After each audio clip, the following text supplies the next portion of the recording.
আপনি তো আসিয়ার বোন, আপনি তো যেদিন ধর্ষণ হয়েছে আপনি তো এখানে ছিলেন না? যেদিন ধর্ষণ হয়েছে সেদিন নিয়ে আপনি কিছু কথা বলছেন টেলিভিশনের সামনে, আমরা দেখেছি, সারা বাংলাদেশের লোক দেখছে। তো আপনি বলছেন, একবার বলতেছেন যে আমি ওয়াশরুমে গেছিলাম এই সুযোগে ধর্ষণ হয়েছে, আপনি আরেকবার বলতেছেন যে রুম থেকে বের করে নিয়ে ধর্ষণ করছে, আপনি আরেকবার বলতেছেন যে ধর্ষণের সময় আমি ঘুমোইছিলাম, আমি কিছু ঠিক পাইনি। আসলে কোনটা সঠিক? আমি তো ওইটাই বলি না, আমি বলছি যে আমি ঘুমোইছিলাম, ও যখন বাথরুমে উঠছি সেই সময় দেখি যে ও ওইখানে পড়ে রয়েছে, এইটাই বলছি।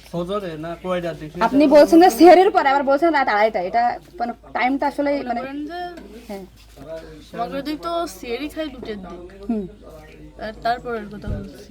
আচ্ছা, আপনি একটু মানে প্রথম থেকে মানে রাত থেকে কি ঘটনা ঘটছে এটা আমাদেরকে বলেন তো। সর্বপ্রথম রাত থেকে সব ঠিক ছিল, রাত্রি 3 জন ঘুমাই গেছিলাম, 8টার দিকে ঘুমাইছি। হ্যাঁ, আমি, আমার জামাই আর আমার বোন। আমার বোন হচ্ছে আমার পাশে ঘুমাইছিল। তা আমি জানতাম না যে ওর সাথে ওরম হবে না।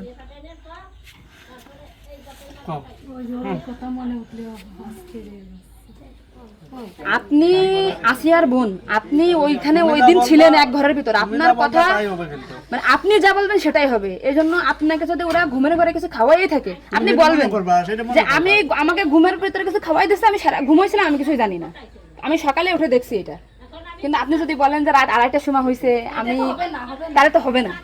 আপনার কথা শোনার জন্য বাংলাদেশের লক্ষ লক্ষ মানুষ অপেক্ষায় আছে যে আপনি আসলে যেখানে ছিলেন, আপনি যেহেতু বোন, আপনার বাড়ি যায় হয়েছে ধর্ষণটা, সেহেতু আপনি তো মানে জায়গায় ঘরে ছিলেন, আপনি যা বলবেন সেটাই হবে। কিন্তু আপনি যদি এরকম ভুলভাল কথা বলেন তাহলে তো আমরা আলাদা বক্তব্য দিতে, আমাদের এখানে যা দিতে না টোটালি কিন্তু তাহলে আপনি তো এই কি মাগুরা নিউজে আছেন না? আমি আছি মাগুরা নিউজে, আমি দৈনিক ঘরে ডাকে আছি। কাদের সাথে মিল না রাখে আসলে আপনার আপন বোন, বিষয়টা সেইভাবেই আসলে বলতে হবে। আর এখানে যে আপনি আপনার স্বামীরে বাঁচাই দিলেন বা আপনার শ্বশুরে বাঁচাই দিলেন এরকম না, কিন্তু এতটা সহজ হবে না। কিন্তু বরঞ্চ আপনার এই আপনি যদি এই টালটে পাল্টে কথা বলেন, বিবাদ কিন্তু আপনার নিকটেই, বিবাদ কিন্তু আপনার। আপনি এতে ঘুরে বেড়াচ্ছেন, এটা ঘুরে বেড়াইতে পারবেন না, আপনিও কিন্তু ওদের সাথেই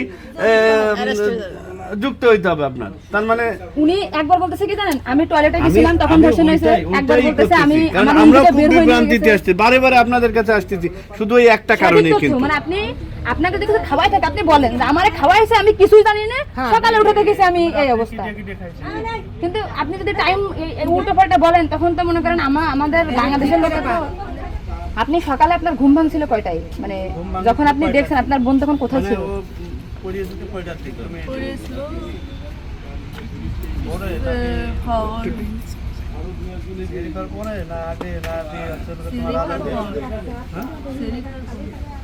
আপনি 8টার সময় ঘুমাইছেন, তারপরে কি আপনার ঘুম ছেড়ে খাওয়ার পরে ভাঙিছে?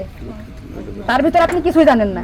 আপনি এটা সুন্দর করে এখন যখন বললেন, কিন্তু মাঝে যে কথাগুলো বলেছেন এগুলো তো আসলে আপনি রিল্যাক্স হন, আপনি রিল্যাক্সে বলেন। এই আপনার ভাই, এগুলো আপনার ভাই, আমরা আপনার বোন, আসি আমার বোন, আসি আমাদের বোন, আমি নিজের একজন আছি। আপনি যদি এই কথা উল্টো পাল্টা বলেন, আমরা বাংলাদেশের লোক তো ডিপ্রেশনে চলে যাচ্ছি আপনার কথাই। রাত্রে আপনার ঘুমের ওষুধ খাওয়াই দিছে, এই খাওয়াইছে আপনার কে মনে হয়, কে খাওয়াইছে আপনার ঘুমের ওষুধ? আপনার শ্বশুর না আপনার স্বামী না আপনার শাশুড়ি? খাওয়ার সময় তো আমি আর আমার শাশুড়ি ছিলাম। আচ্ছা, দুজন একসাথে। তা আপনার কি মনে হয়, আপনার যেহেতু আপনি ওই বাড়িতে সংসার করছেন, আপনার মনে হয় কে খাওয়াইছে আপনাকে, মানে আপনার শাশুড়ি না আপনার শ্বশুর হতে পারে? আমার শাশুড়ি, শ্বশুর তো খাওয়ার সময় থাকে না, আমার শাশুড়ি তো থাকে। আর তাহলে আপনার কি মনে হচ্ছে আপনার এই ঘুমের ওষুধ আপনার শাশুড়ি খাওয়াইছে? কিন্তু আপনার শাশুড়ি যদি খাওয়াই থাকে তাহলে ধর্ষণটা আপনার শ্বশুর কিভাবে করলো? মানে ওনারা তো সবই জানে। তা আপনি কি এটা কখনো কি মেয়েদের সামনে আগে বলছেন যে তাহলে তো আপনার শাশুড়ির 3 দিন বাইরে থাকার কথা না, সবার আগে তো উনি অ্যারেস্ট হওয়ার কথা? আপনি কি এটা আমাদেরকে জানাইছেন, সোশ্যাল মিডিয়াতে জানাইছেন শোনা? এই যে আজকে আমরা হাতে জানতে পারলাম যে আপনার ঘুমের বড়ি যে খাওয়াইছে বা ওষুধ খাওয়াইছে এটা আপনার শাশুড়ি খাওয়াইছে, তাহলে তো এদের পরিকল্পিত না, মানে পরিকল্পিত ছিল ওদের আগে থেকে। আপনার কি মনে হয়? মানে ওই যে আমার সাথে আর কথা ছিল, কিন্তু আমার সাথে পাইনি, এগুলো আমার মানে আপনার শ্বশুরের বা আপনার শাশুড়ির আপনার সাথে কোনো কিছু রাগারাগি বা কোনো কিছু আছে নাকি, বা কোনো টাকা পয়সা চাইছিল দেননি, এরকম একটা ক্ষোভ বা রাগ এরকম কিছু আছে নাকি যে আপনার সাথে এমন একটা কাজ করছে? আসিয়া আপনাকে কি বলছিল যখন আপনি তখন আসিয়া আপনাকে কি বলে গেছে? আর ভাইয়া আছে দরজা খুলে দিচ্ছে, তারপরে বলছে আমি তো ঘরের ভিতর ছিলাম, তাহলে আমি কিছু টের পেলাম না কেন? বলছে কি যে আমার হচ্ছে ঘরের বাইরে নিয়েছে। এরপর থেকে তো আসিয়ার জ্ঞান না মানে ওইটুকু সময় ও অস্থির হয়ে যাচ্ছিল, হাত পা ঘুরে যাচ্ছিল, মুখ দিয়ে যাওয়া আপু আসছে বাইরে, আপুর বাসা মনে হয় বাইরে না? আমার বাসা যশোরে, আমি যশোর থেকে আসছি। আসছে। আমি শুধু ওনার একটা ভিডিও দেখে আসছি যে উনি উল্টো পাল্টা কথা বলতেছে, এই সঠিকটা জানার জন্য। সঠিক কথাটা বলেন বলেন। আমরা ঘুমাইছিলাম, 8টার পর পরই আমি ঘুমাই গেছিলাম, আর বন্ধু আমার সাথে ঘুমাই গেছিল। তারপর এর মধ্যে কিছু ঠিক পাইনি, কিন্তু দৈনিকে সেরি খাওয়ার জন্য সবাই ডাক দেয়, কিন্তু সেদিন সেরি খাওয়ার জন্য কেউ ডাক দিছিল না। একদম সেরির পর উঠছি, সকাল অবধি সেই সময় উঠে দেখি ও মেঝেতে পড়ে রয়েছে, দরজা খোলা ছিল। তা আমি ওটা বাথরুমতে এসে দরজাটাকে ওটা উঠেছি, উঠে বিছানাটা রাখছি, মানে জ্ঞান হারাইছিল না ঘুমাই পড়ছিল জানি না, কিন্তু নাড়াচাড়া লাগার কারণে উঠে গেছিল। উঠে করছে আপা আমার অনেক কষ্ট হচ্ছে আর জ্বালা পোড়া করতেছে। আমি বলছে ফ্লোর পরে পড়ে রয়েছে, এর জন্য ওর ওরম হয়েছে। তারপরে ও ঘুমাইছিল না কি জানি না, আমি কাছে চুপ করে ঘুমাই পড়। তারপরে আমি ঘুমাই গেছিলাম, সকালে ভোরে 6টার দিকে ও কাছে কাঁদতেছিল আর বেগে বেগে নিঃশ্বাস নিচ্ছিল। তারপরে আমি করছি কি কি হয়েছে তোর, ওরম কাঁদতেছিল রাত্রেও, আবার ওরম করতেছি, সাত পাও করে আদরে যাচ্ছে। তো তারপরে করছে মানে তাও আমার সাথে এরকম করছে, আর হচ্ছে ভাইয়া দরজা খুলে দিছিল। তো আমি করছি আমার এই ঘরের ভিতরে এরকম হলো, আমি তো কিছু টের পেলাম না। তো করছে আমার ঘরের বাইরে নিয়ে গেছে। আপনাকে একটা ছোট প্রশ্ন করি, কিন্তু আপনি এর আগে টেলিভিশন থেকে আপনার ইন্টারভিউ নিয়েছে, আপনি বলছেন যে রাত 8-এর দিক হয়েছে আনুমানিক, তারপরে এই হয়েছে, আপনি এই মানে এই মাঝের এই কথাগুলো তো আপনি জানেন না। সুন্দর, এখন আপনার কথা ভালো লাগছে, আপনাকে থ্যাংক ইউ।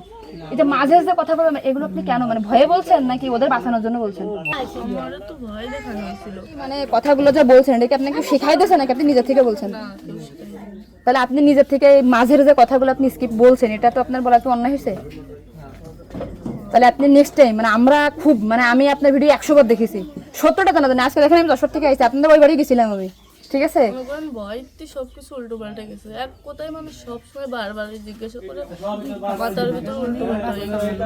আচ্ছা ঠিক আছে আপু, শোনা আপনি নেক্সট টাইম থেকে আপনি এই সঠিকটা মানে এই যে ঘুমাইছিলেন সকালে এটা হয়েছে আপনি এটা বলবেন, কিন্তু মাঝের কথাগুলো আপনার এক্সট্রা বলার দরকার নেই, বললে আমরা বিভ্রান্তি হয়ে যাই, ঠিক আছে? যাক এখন বুঝলেন তো কাহিনী।